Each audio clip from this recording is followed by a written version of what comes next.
मुक्तिशोध यात्रा. लेखक आणि सादरकर्ता डॉक्टर राजेंद्र प्रभुणे. मुक्तिशोध यात्रा या कादंबरीचे क्रमशः वाचन. मुक्तिशोध यात्रा भाग 2 प्रकरण 20. लग्नासाठी सर्व तपासण्या व अनुरूपता चाचण्या करण्यासाठी बोलावल्याप्रमाणे सोमवारी सकाळी शहराबाहेर पडून तो 2 क्रमांकाच्या महामार्गाला लागला. लग्न चिकित्सा, मार्गदर्शन व परवाना केंद्राचे कार्यालय शहराबाहेर या महामार्गावर आहे एवढीच माहिती त्याला मिळाली होती. दुचाकीवर पाय मारता मारता महामार्गाच्या 2 या क्रमांकाच्या औचित्याची त्याला गंमत वाटली. एकाचे 2 होण्याच्या मार्गाचा क्रमांक 2च हवा आणि त्यावर दुचाकी. 2 चाके हवीतच आणि ती व्यवस्थित चालली तर तोल राखला जाणार आणि मार्ग सुखाचा होणार. नी बरोबर नक्कीच होणार. दुप्पट उत्साहाने तो पाय मारायला लागला. पण लवकरच त्याचा उत्साह मावळला. दोन्ही बाजूंना क्षितिजापर्यंत काळपट पिवळा माळ आणि मध्ये सरळ राखाडी रस्ता. पुढे आणि मागे निर्मनुष्य. तो आत्ता या दिशेला चाललाच होता म्हणून तसेच पुढे जात राहायचे एवढेच. एरवी थांबले तर कुठे जायचे आणि का असा प्रश्न पडावा इतके सगळे उदास, उजाड, एकरंगी आणि निरुत्साही. या महामार्गावर वर्दळ का नाही? लग्न करायला निघालेला मी एकटाच वेडा दिसतोय. आता पुरे. मागे वळावे आणि पुन्हा रस्ता विचारावा असा विचार मनात येत असतानाच अचानक त्याला ते घर दिसले. बैठे बिनछपराचे, पडक्या भिंतींचे, उद्ध्वस्त. त्यावर जवळूनच प्रयत्नपूर्वक वाचता येईल अशी पाटी होती. लग्नपूर्व चिकित्सा, मार्गदर्शन व परवाना केंद्र. या केंद्रासाठी अशा घराचे औचित्य आणि अन्वयार्थ शोधण्याचा प्रयत्न आता त्याने केला नाही. तो खूप दमला होता आणि आधीच त्याला खूप खचल्यासारखे आणि निराश वाटत होते. एका नीच्या विचारामुळेच आत शिरण्याचे धाडस तो करू शकला. त्यातल्या त्यात सावली असलेल्या एका कोपऱ्यात पडक्या भिंतीला टेकून एक माणूस जमिनीवरच उकिडवा बसला होता. तो घर दुरुस्तीसाठी आलेला मजूर वाटत होता आणि विसाव्यासाठी बसला असावा. त्याला आत आलेले बघताच तो हसला. बरोबर 8 मिनिटे आणि 67.95 लवकर आलात. घड्याळाकडे बघत तो माणूस म्हणाला. पण मला वेळ माहिती नव्हती, तो म्हणाला. तरीही वेळेत आलात. मग स्वतःच्या शेजारी जमिनीवर हात थापटत म्हणाला, या बसा, हे उत्तेजक चूर्ण घ्या. तो घुटमळला आणि त्या माणसाकडे पाहत राहिला. मी इथला वरिष्ठ कारकून. बाकी सगळे कनिष्ठ लोक खाली काम करतात. जमिनीकडे बोट दाखवत आणि विनोद केल्याप्रमाणे हसत कारकून म्हणाला. खाली? त्याने विचारले. हो, इथल्या सर्व कचेऱ्या खाली तळघरात आहेत. म्हणून तिथले लोक कनिष्ठ आणि मी वरिष्ठ. हा हा हा, कारकून म्हणाला. शिष्टाचार म्हणून तोही हसला. खरं म्हणजे मी इथला सगळ्यात कनिष्ठ. एक डोळा मिचकावून अगदी हळू आवाजात कारकून म्हणाला. म्हणायला कारकून, खरा द्वारपालच. बरोबर मुहूर्ताला खाली जाण्याचं दार उघडल्यावर इथं येणाऱ्याला आत ढकलणं एवढंच माझं काम. चला, मी तुम्हाला दार दाखवतो, कारकून म्हणाला आणि उठला. त्याने कुल्ल्यांवरची धूळ झटकली. तुम्ही माझ्या शेजारी बसला नाहीत आणि चूर्ण घेतलं नाहीत याचं वाईट वाटलं. पण तुमचंही बरोबरच आहे. ते लोक तुम्हाला खुर्ची वगैरे नाही, तशी पद्धत नसते. शिवाय मी बसणंही नियमात बसत नाही. हे बघा लग्नदार. जमिनीत बसवलेले सरकणारे लोखंडी दार दाखवत कारकून म्हणाला. मी त्याला लग्नदारच म्हणतो. लग्न चिकित्सा वगैरे वगैरे वगैरे केंद्राचं दार एवढं कोण म्हणणार? अजून बरोबर 1 मिनिट 74.85 उघडेल. त्या कारकुनाच्या एकंदर व्यक्तिमत्वात गळ्यात अडकवलेले मोठे ठसठशीत आणि लखलखीत सोनेरी घड्याळ अगदीच विसंगत दिसत होते. काळाला अस्तित्वच नाही असे वाटणाऱ्या इथल्या रिकामपण साचलेल्या भकास वातावरणात वर्ष, महिना, दिवसापासून सेकंदाच्या 100व्या भागापर्यंत वेळेचा अचूक हिशोब तो का ठेवत असेल? अजून 1 मिनिट. कारकून ओरडल्यामुळे तो दचकला. 90, 70, 50, 30, 20.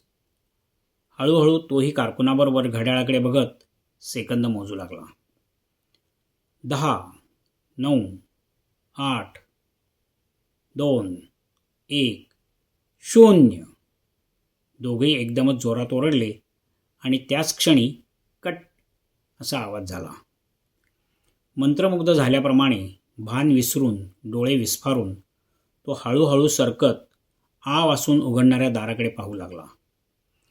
जणू हे दार उघडणे आणि त्या खड्ड्यात उतरणे हेच आयुष्याचे एकमेव ध्येय होते आणि अथक परिश्रमांनंतर ते साध्य झाले होते. त्याला खांद्यावर दाब जाणवला. खाली बसा म्हणजे मी तुम्हाला ढकलतो. काही समजायच्या आत कारकुनाने त्याला दाबून खाली बसवले व मागून धक्का दिला.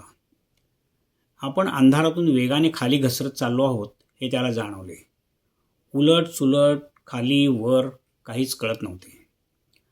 कसाबसा शरीरावर ताबा मिळवून सरळ घसरण्यात यश मिळते आहे असे वाटेपर्यंत मार्ग वळला व तो गोल गोल फिरत घसरत खाली जाऊ लागला. तो शुद्धीवर आला तेव्हा आपल्याला पलंगावर जखडून ठेवले आहे असे त्याला जाणवले. त्याने डोळे उघडून आजूबाजूला पाहिले. खोलीत थंड, मंद, निळसर करडा, अनोळखी प्रकाश होता. करडे गणवेश घातलेली, चटपटीत, कार्यक्षम पण अलिप्त, व्यावसायिक माणसे कामाच्या गडबडीत असल्याप्रमाणे इकडे तिकडे फिरत होती. खोली प्रशस्त आणि यांत्रिक, विद्युत व इलेक्ट्रॉनिक उपकरणांनी भरलेली होती. मध्यभागी असलेल्या एकाच अरुंद पलंगावर त्याला संपूर्ण विवस्त्रावस्थेत झोपवण्यात आले होते आणि त्याच्या शरीरावर निरनिराळ्या ठिकाणी पट्टे आणि चिकटपट्ट्या लावून त्यांना अनेक उपकरणांच्या अनेक तारा जोडलेल्या होत्या. उपकरणातून निरनिराळ्या स्वरात आणि लयीत बीप बीप, पीप पीप असे आवाज येत होते आणि त्यांच्या पडद्यांवर आलेखांच्या रेषा धावत होत्या. स्वस्थ पडा, 10 मिनिटात तपासण्या संपतील. त्याच्या शेजारी बसून उपकरणांच्या बटनांवर सफाईदारपणे बोटे फिरवणारी गणवेशातील स्त्री थंड स्मित करत म्हणाली, मी कुठं आहे? लग्न चिकित्सा, मार्गदर्शन व परवानगी केंद्राच्या परीक्षण कक्षात. इथं कसं आलो? त्या भोकातून पडलात आणि आम्ही तुम्हाला झेललं.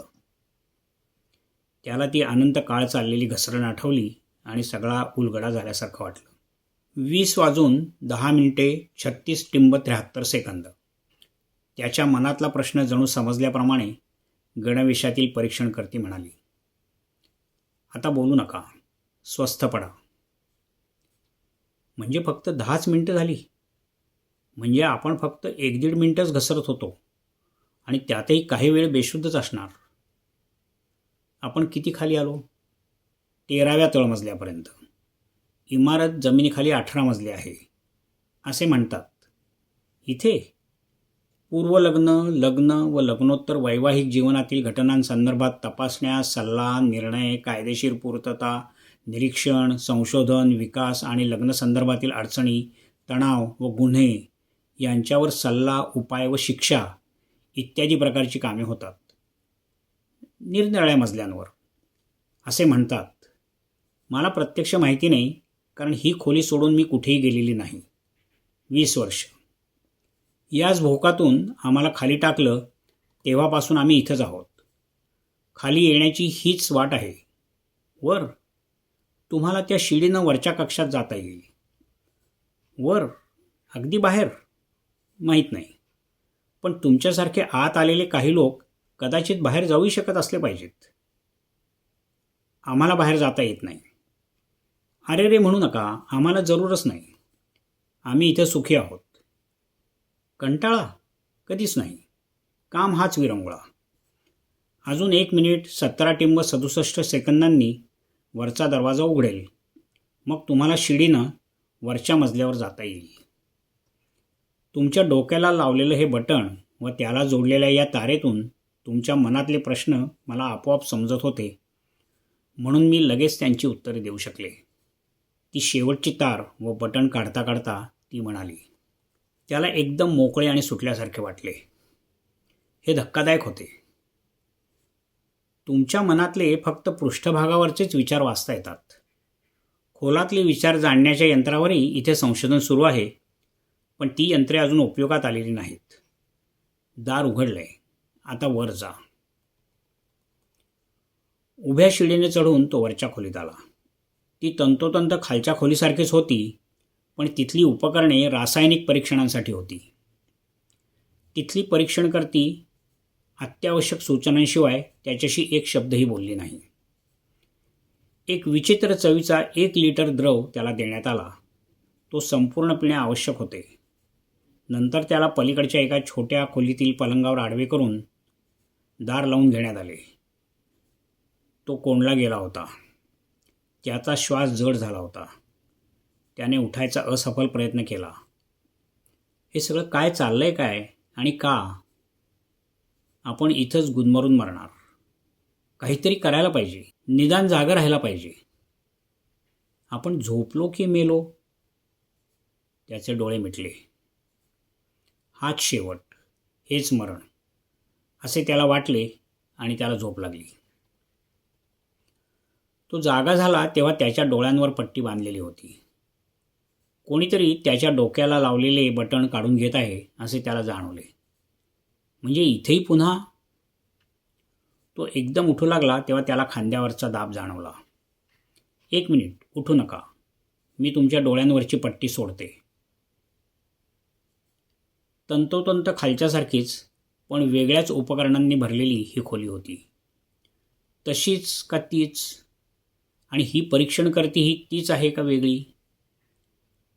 हे पेय घ्या म्हणजे तरतरी येईल, ती म्हणाली. मनाविरुद्ध पेय पितानाच त्याचे हातपाय जड झाले.